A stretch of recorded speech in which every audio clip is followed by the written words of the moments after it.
सोनम वांगचुक जो कि लद्दाख में लगातार 57 दिन से प्रोटेस्ट कर रहे हैं, पर ये प्रोटेस्ट हो क्यों रहा है और कौन है सोनम वांगचुक? सोनम वांगचुक को आप जेम ऑफ इंडिया भी कह सकते हैं। आपने थ्री इडियट्स मूवी तो जरूर देखी होगी। उसमें जो आमिर खान का कैरेक्टर था रैंचो, वो सोनम वांगचुक से ही इंस्पायर्ड है। दोस्तों, सोनम वांगचुक का जन्म साल 1966 में लद्दाख के लेह डिस्ट्रिक्ट में हुआ। इनके फादर सोनम वांगचुक एक पॉलिटिशियन है और स्टेट मिनिस्टर भी रह चुके हैं।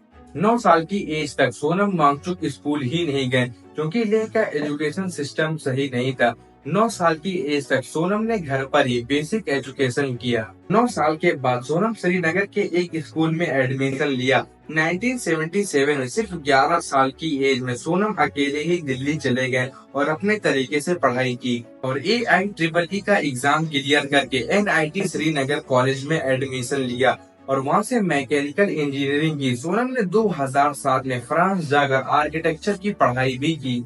1987 में इंजीनियरिंग की पढ़ाई करना बहुत बड़ी बात थी। पढ़ाई करने के बाद सोनम ने पैसे कमाने के बजाय अपने एरिया को डेवलपमेंट करने को ठानी और सबसे पहले इन्होंने लेह में एजुकेशन सिस्टम पर काम किया और सोलर एनर्जी से चलने वाला स्कूल बनवाया क्योंकि यहाँ पर टेम्परेचर हमेशा माइनस में होता है। इस स्कूल में बेसिक एजुकेशन से ज्यादा प्रैक्टिकल पर काम किया जाता है। यहाँ पर पढ़ने वाले बच्चों को न सिर्फ पढ़ाई बल्कि साथ में खाना बनाना, खेती करना, कन्वर्सेशन करना सिखाया जाता है और इस मुहिम को सोनम वांगचुक ने सिकमोल नाम दिया। Students educational and culture movement of Ladakh, ये एक NGO है जिसे सोनम वांगचुक रन करा रहे हैं। 1995 में लद्दाख का लिटरेसी रेट जो कि 10% से भी ज्यादा कम था, वो आज 75% से भी ज्यादा है। साल 1993 से 2005 तक सोनम वांगचुक लद्दाख मेलों के एडिटर थे, जो कि लद्दाख की एक प्रिंट मशीन है जिसे सोनम ने ही शुरू किया था। फिर 2007 से 2010 तक एक एजुकेशनल NGO के एडवाइजर थे। 2013 में सोनम को Jammu Kashmir state board of school education council में अपॉइंट किया गया।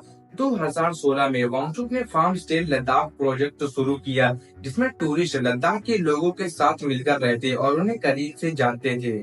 पर ऐसा हीरो आखिर प्रोटेस्ट क्यों कर रहा है? क्या है इसके पीछे का असली रीजन और क्या है सोनम वांगचुक की मांग? आइए समझने की कोशिश करते हैं आज की इस वीडियो में।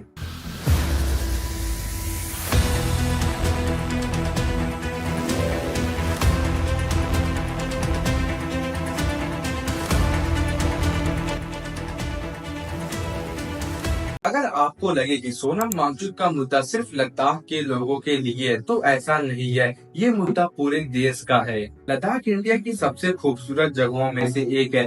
लद्दाख के ग्लेशियर्स पूरे भारत की कई बड़ी नदियों को एक साथ जोड़ता है, पर ये ग्लेशियर्स पिछले कुछ सालों में काफी तेजी से पिघल रहे हैं और इसके पीछे दो मेन रीजन बताया जा रहा है। पहला ग्लोबल वार्मिंग और दूसरा जो इस एरिया में डायरेक्टली इंडस्ट्रियल एक्टिविटीज हो रही है।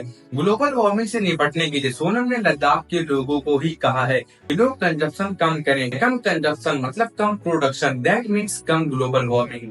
और उनकी दूसरी डिमांड है सरकार से कि वो अपने वो वादे पूरे करें जो उन्होंने वोट लेने से पहले वहाँ के लोगों से किया था। और वो वादा था हमारे संविधान के आर्टिकल नंबर 244 के 6 शेड्यूल में लद्दाख को शामिल करना, ताकि वहाँ के लोग अपने जल, जंगल और जमीन का ध्यान अपने अकॉर्डिंग रख सकें। अगर ऐसा हो जाता है तो ये सिर्फ लद्दाख के लिए नहीं बल्कि पूरे भारत के लिए अच्छा साबित होगा। और अगर ऐसा नहीं होता है तो इंडस्ट्रियल एक्टिविटीज से लद्दाख की ब्यूटीफुल माउंटेन्स, क्रिस्टल जैसी साफ झीलें और जंगलों पर बहुत बुरा असर पड़ेगा। अब सरकार ने जो वादा किया है उसे तो पूरा करना ही चाहिए, लेकिन हमारे देश की सरकार पर इस प्रोटेस्ट का कोई असर ही नहीं है। हमारी main stream media, fourth pillar of democracy का स्तर इतना नीचे गिर गया है कि बस ये 24 घंटे सरकार की बड़ाई करते नहीं थकते। मीडिया का काम है सरकार की कमियों को लोगों तक पहुंचाना, लेकिन हमारे देश की मीडिया क्या बताती है? कोरोना जिहाद से देश बचाओ, सीमा हैदर का अनकट इंटरव्यू, TV9 पर सीमा ने बताया अपने पहले प्रेमी का नाम। कुछ तो मर्यादा रखिए, थोड़ी मर्यादा रखिए। हमारे देश की मीडिया बात करती है रसिया यूक्रेन की वॉर के बारे में, इजराइल पैलेस्टाइन, इजराइल ईरान की वॉर के बारे में, लेकिन हमारे देश का हिस्सा मणिपुर जो पिछले 1 साल से जल रहा है उसके बारे में कोई बात तक नहीं करता। PMP इस मामले में कुछ नहीं बोले और वहाँ रसिया यूक्रेन की वॉर में पापा मोदी जी ने वॉर रुकवा दी।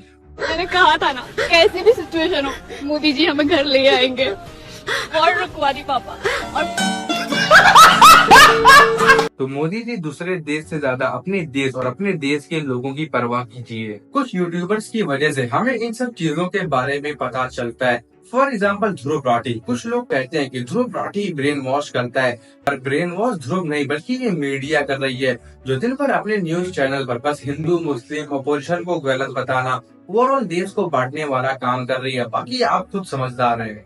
वीडियो अच्छी लगी तो वीडियो को लाइक करके कमेंट बॉक्स में जरूर बताएं, और अगर चैनल पर नए हैं तो चैनल को सब्सक्राइब कर लें। मिलते हैं जल्दी किसी नए वीडियो में किसी नए इंटरेस्टिंग टॉपिक के साथ।